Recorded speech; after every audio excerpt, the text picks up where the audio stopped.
Umaga po sa bawat isa. Sa totoo lang po, hindi po dapat ako ang magbabahagi sa umagang ito. Dapat po si Pastor Toto. Pero sabi niya naman, nandito ka, isang opportunity po, na gamitin po ng Panginoon upang sa ganon, magbahagi po ng kanyang salita para po sa bawat isa sa atin sa umagang ito. So, sino po ang masaya na nandito siya ngayon?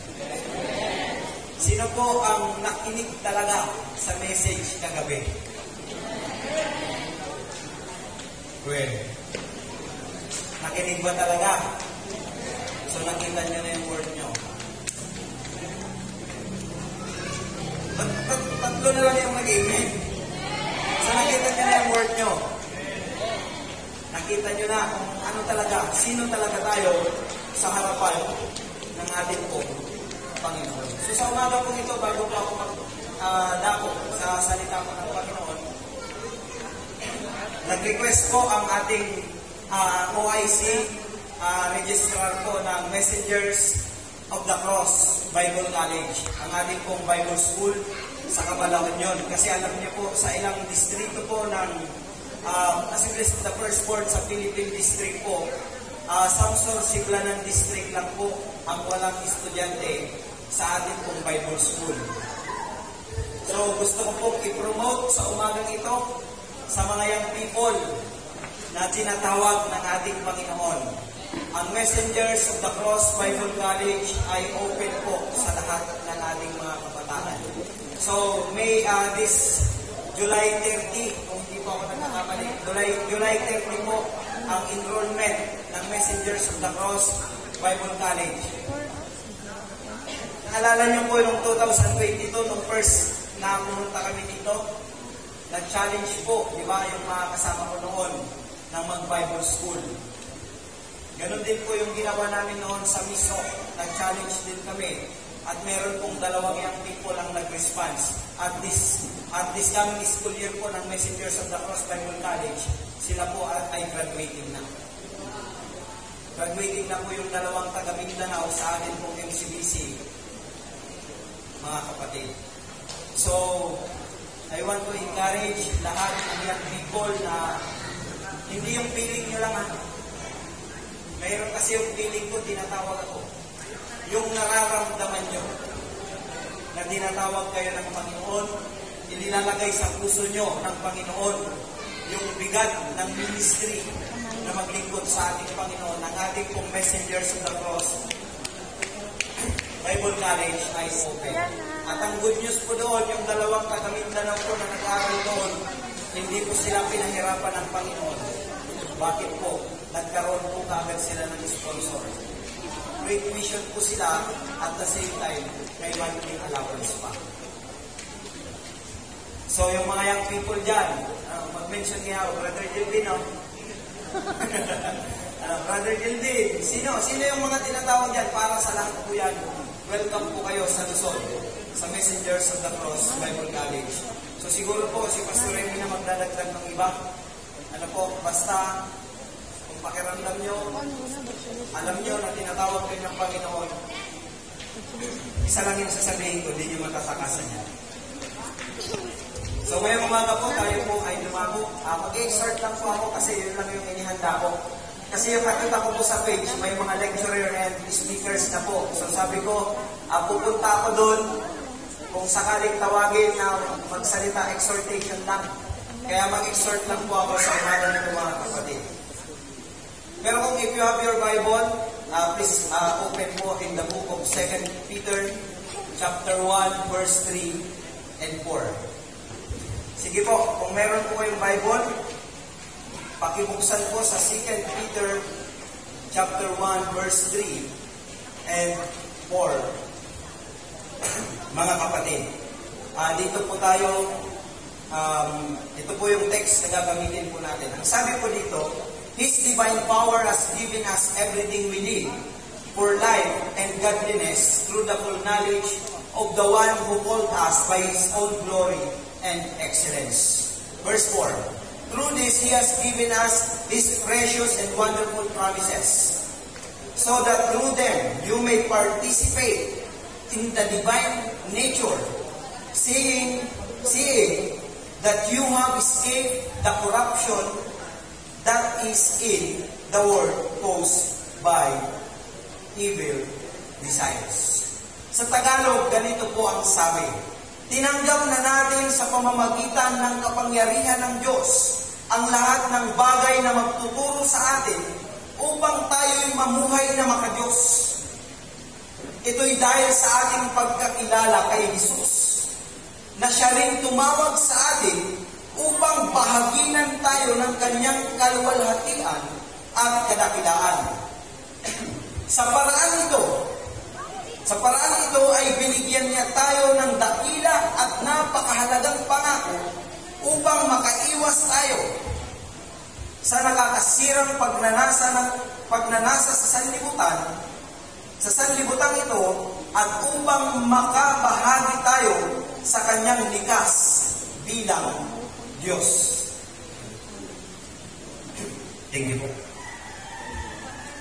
Ano po yung sabi dito sa verse 4? Sa paraan ito, binigyan niya tayo ng mga dakila at napakahalagang pangako upang makaiwas kayo sa nakakasirang pagnanasa sa sanlibutan ito, at upang makabahagi tayo sa kanyang likas bilang Diyos. Seeing that you have escaped, ano po ang sabi doon? Through this, He has given us His precious and wonderful promises, so that through them you may participate the divine nature. Participate the divine nature. Kagabi po narinig natin na scientifically and biblically pinatunayan ng ating Panginoon yung nature na meron sa atin. Ipinahayag sa atin yung kung paano tayo nilikha ng ating Panginoon, na nag-effort ang Diyos, sinulma niya yung mula sa alagok, at hindi lang doon natapos. Binigyan niya ng hiningaan niya sa ilong. At ang sabi ng Biblia, ito'y naging buhay na kaluluwa. Ang ibig sabihin, ang tao. Mga kapatid. So sa umagang ito, gusto ko pong mag-focus doon sa bagay na kung saan. Possible ba? Paano ba? Kasi marahil may mga questions sa atin pong isip na paano?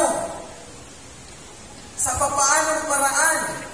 Ano po? Kasi alam naman natin, nasabi sa Biblia, ang lahat ng tao na nagmula kay Adan ay merong kasalanan.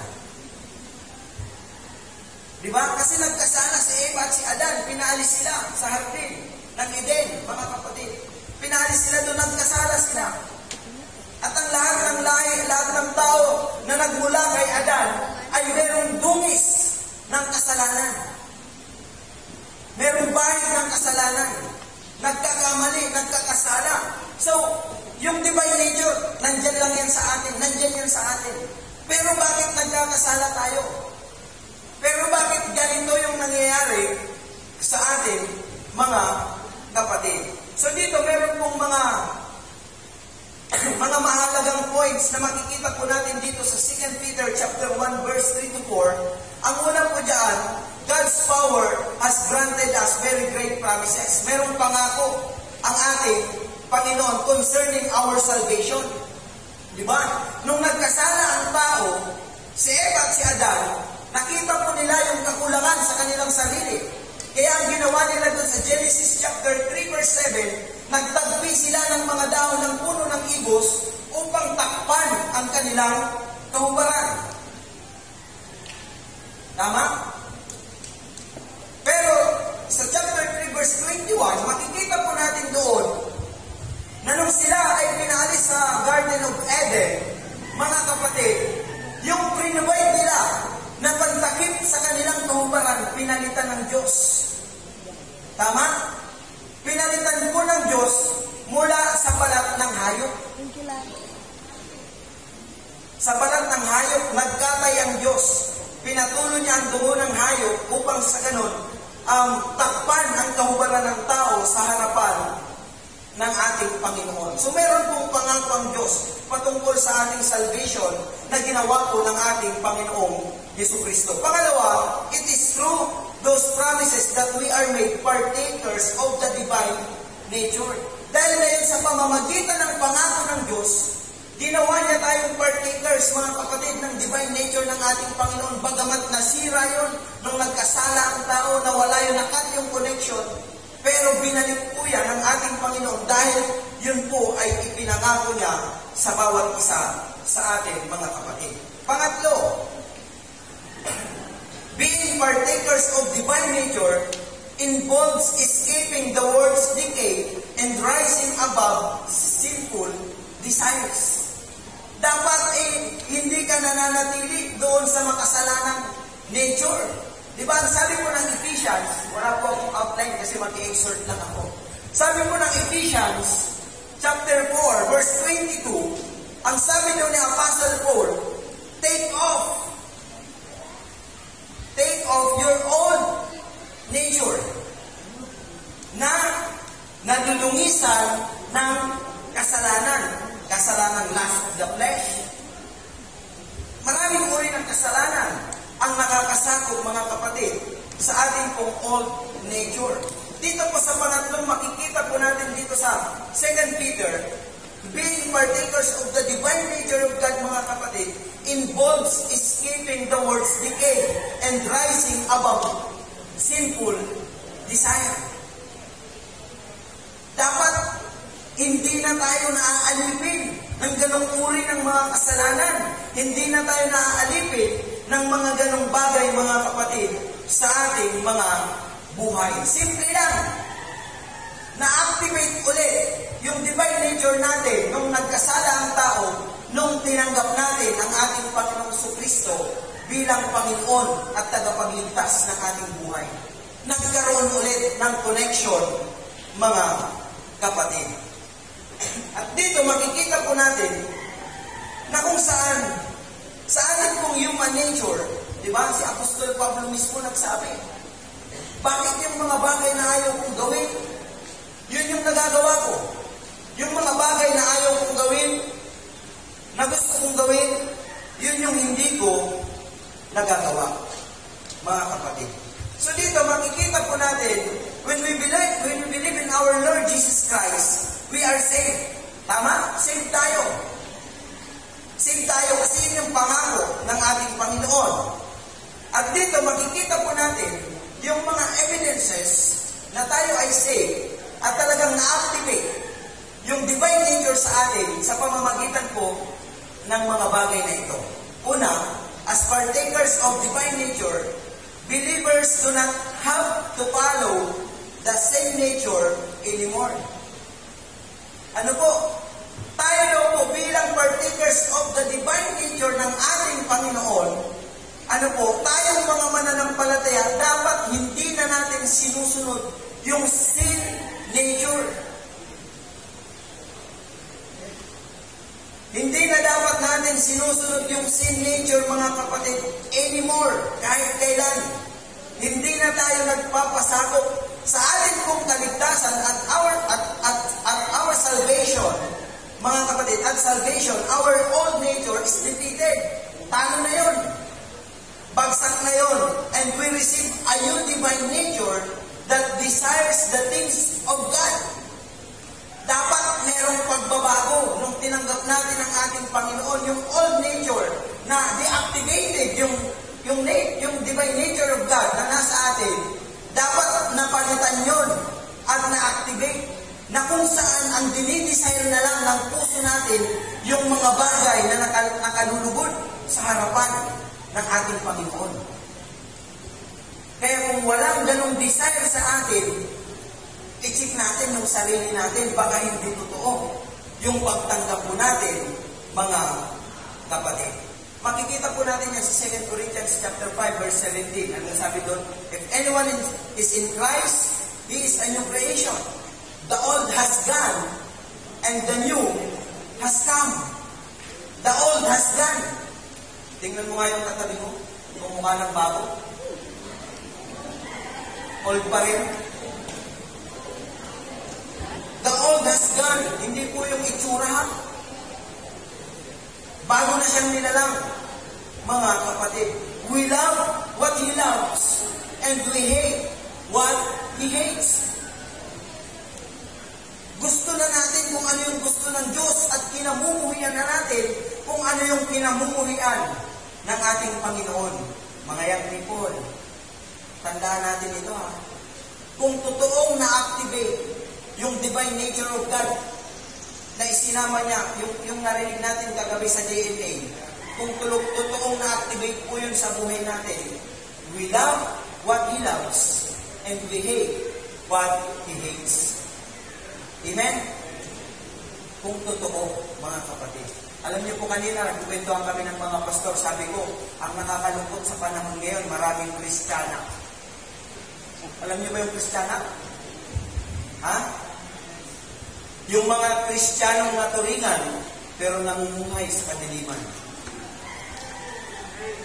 Hello? Walang young people na gano'n dito. Amen? Lahat tayo namumuhay sa liwanag. Praise the Lord. So may mga Kristiyana. Di ba yung tiyana? Nakakatakot. Di ba? Gustong-gusto nun sa dilim, nananakot yun. So huwag po nating hayaan na maging Kristiyana tayo. Naturingan tayong Kristiyano, pero namumuhay tayo sa kadiliman. Ang maganda, may dinagdag po si Pastor Remy. Sabi niya, meron pang impacto. Kapag hindi daw nag-impact yung salita ng Diyos, impacto. Dapat may impact yung salita ng Diyos at dapat hindi tayo... Di ba lahat ng yun namumuhay sa kadiliman yun? Yung mga impacto na yun at mga tiyanak na yan. So dapat po walang Kristiyano ang namumuhay sa kadiliman. Kasi kung mamumuhay ka sa kadiliman at turingan ka ng Kristiyano, Kristiyana ka, hindi ka Kristiyano. Mga kapatid. So mahalaga po na kung saan bilang partakers of divine nature of God, mahalaga po na ibisaya natin yung mga bagay na gusto ng Diyos. Huwag yung mga bagay na gusto ng mundo. Amen? Dapat nakikita, mga kapatid, na na-activate na yung divine nature ng ating Panginoon sa atin. So yun po yung unang evidence, mga kapatid. Hindi na po natin sinusunod yung sin nature natin kahit kailan. At ang ginugusto na po natin yung mga bagay na gusto ng Diyos at kinamumuhian na natin ang mga bagay na kinamumuhian ng Diyos. Alam niyo po ba na nung hindi pa na-activate yung divine nature ng Diyos sa ating mga buhay, kung ano yung kalagayan natin sa harapan ng Panginoon? Gusto niyong malaman? Medyo masakit lang. Pero dapat malaman natin. Okay, basahin ko po dito sa Ephesians chapter 2, verse 1 to 3. Mahalagang maganda to eh. Nung hindi pa na-activate yung divine nature ng Diyos sa atin, ibig sabihin, hindi pa tayo saved. Hindi pa natin tinatanggap ang ating Panginoong Kristo sa ating buhay. Ito po yung kalagayan natin sa harapan ng Panginoon. Ang sabi po dito ni Apostol Pablo, noong una ipatay kayo dahil sa inyong pagsuway at mga kasalanan. Sinusunod ninyo noon ang masamang takbo ng mundong ito. At napailalim kayo sa pinuno ng kapangyarihan sa impapawid ang espiritong nagahari sa mga taong ayaw magpasakop sa Diyos. Verse 3. Ang totoo,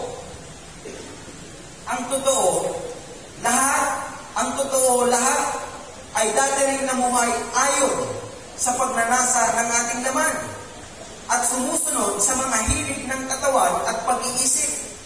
Kaya sa atin, ito yung kalagayan po natin sa harapan ng Diyos kung hindi pa na-activate yung divine nature ng Panginoon.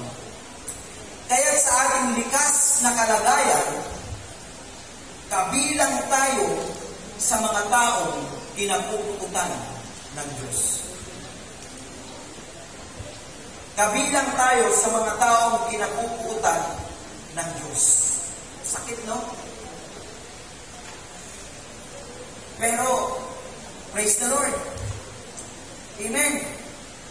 Niligtas tayo ng Panginoon. Muli niyang inactivate. Gumawa siya ng kaparaanan para ma-activate yung divine nature na inilagay sa atin ng ating Panginoon upang sa ganun hindi na tayo kabilang sa mga taong kinapuputan ng Diyos dahil ang pangalawa mga kapatid na evidence or benefits na tayo ay mga partakers of divine nature ng ating Panginoon, believers are made part of the family of God. Ibinilang tayo sa pamilya ng Diyos. Hindi na tayo kabilang sa mga taong kinapuputan ng Diyos, bagkus itinuring na tayo pamilya ng ating Panginoon. Pwede po ba natin palakpakan ang ating Panginoon? Hallelujah. Di ba? Ang sarap sa pakiramdam na ito yung kalagayan mo dati. Galing sa iyo ang Diyos, makasalanan ka, kinapuputan ka niya.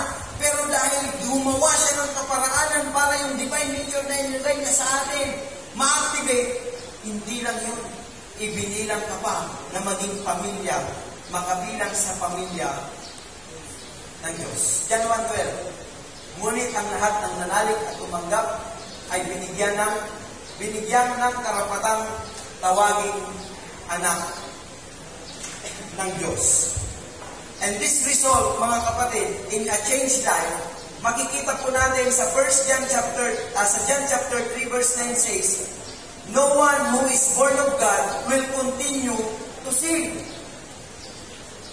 John chapter 3 verse 9, ano po yung sabi doon? No one who is born of God will continue to sin.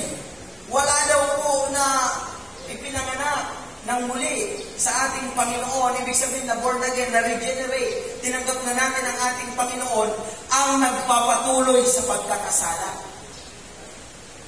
Kasi nga, tinalikuran na dapat natin yun. Kasi nga, we love what He loves and we hate what He hates, mga kapatid. Amen. Kaya kung meron pang nagpapatuloy sa pagkakasala, ngayong narinig po natin yung divine nature na activated sa ating mga buhay, iwanan na natin. Putulin na natin, mga kapatid. Kasi ang sabi po ng John chapter 3 verse 9, no one who is born of God will continue to sin because God's seed remains in them. They cannot go in sinning because they have been born of God, mga kapatid. By giving us His nature, mga kapatid, His nature, God makes us His sons and daughters and conforms us the image of His Son. In Romans chapter 8 verse 29, nabanggit kagabi ni Pastor Jay, yung predestined. Makikita po natin sa Romans chapter 8 verse 29, kung ano talaga yung purpose ng ating Panginoon sa atin, kung bakit niya ibinigay yung kanyang anak na ang ating Panginoong Kristo, kung bakit niya tayo niligtas, mga kapatid. Babasahin ko po ano po yung sabi dito. Ganito po ang sabi sa verse 29. Sapagkat mula pa'y alam na ng Diyos kung sino ang magiging kanya at ang mga ito'y pinili niya upang maging katulad ng kanyang anak. Amen. Maging katulad ng kanyang anak. Sa gayon, siya ang magiging panganay sa lahat ng maraming magkakapatid. Inagap tayo ng Panginoon sa kanyang pamilya. Kasi ang purpose, ang goal, ang layunin ng ating Panginoon, maging katulad tayo ng kanyang anak at sa gayong paraan, siya yung magiging panganay sa maraming magkakapatid. Gusto niyo makakita ng pamilya ng Diyos? Yan ang yung katabi mo. Di ba? Yan yung itsura, mga kapatid, ng pamilya ng Diyos. So napakahalaga po na malaman natin na tinuring na tayong anak ng Diyos. Hindi na tayo kabilang sa mga taong pinapuputan ng ating Panginoon. Yun po yung isa pang evidence, mga kapatid, na tayo po ay kabilang, na-activate po sa ating buhay yung divine nature ng ating Panginoon. Pangatlo, as a partakers of the divine nature, mga kapatid, believers are no longer enslaved to the passions and sins of the flesh. Hindi na siya alipin. Pinalaya na. Lahat ng pinalaya, taas ang kamay. Hindi na siya alipin. Pinalaya na. Nung na-activate yung divine nature ng Diyos sa atin, hindi na po siya alipin,